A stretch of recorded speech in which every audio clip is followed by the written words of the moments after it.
The Magic of Thinking Big by David J. Schwartz, Philosophy Doctor. Chapter 5, How to Think and Dream Creatively, Part A. First, let's clean up a common fallacy about the meaning of creative thinking. For some illogical reason, science, engineering, art, and writing got tabbed as about the only truly creative pursuits.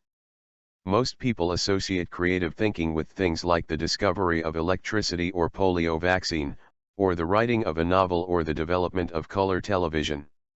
Certainly, accomplishments like these are evidence of creative thinking. Each forward step made in the conquest of space is the result of creative thinking, lots of it. But creative thinking is not reserved for certain occupations, nor is it restricted to super intelligent people. Well, then, what is creative thinking? A low-income family devises a plan to send their son to a leading university. That's creative thinking. A family turns the street's most undesirable lot into the neighborhood beauty spot. That's creative thinking. A minister develops a plan that doubles his Sunday evening attendance. That's creative thinking.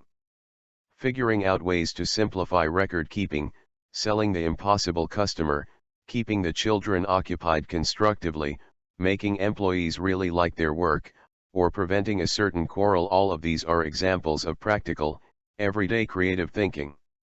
Creative thinking is simply finding new, improved ways to do anything. The rewards of all types of success in the home, at work, in the community hinge on finding ways to do things better. Now let's see what we can do to develop and strengthen our creative thinking ability. Step 1, believe it can be done. Here is a basic truth: to do anything, we must first believe it can be done. Believing something can be done sets the mind in motion to find a way to do it.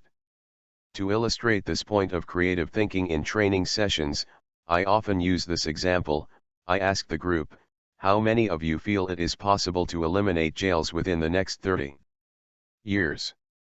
Invariably the group looks bewildered, not quite sure they heard right and thinking they are listening to a real fuzzy-wuzzy.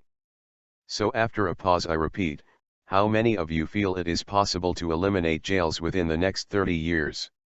Once they're sure I'm not joking, someone always blasts me with something like, you mean to say you want to turn all those murderers, thieves, and rapists loose? Don't you realize what this would mean? Why, none of us would be safe. We have to have jails. Then the others cut loose, order would break down if we didn't have jails. Some people are born criminals. If anything, we need more jails. Did you read in this morning's paper about that murder? And the group goes on, telling me all sorts of good reasons why we must have jails. One fellow even suggested we've got to have jails so the police and prison guards can have jobs. After about 10 minutes of letting the group prove why we can't eliminate the need for jails, I say to them, now let me mention here that this question of eliminating jails is used to make a point. Each of you has come up with reasons why we can't eliminate the need for jails.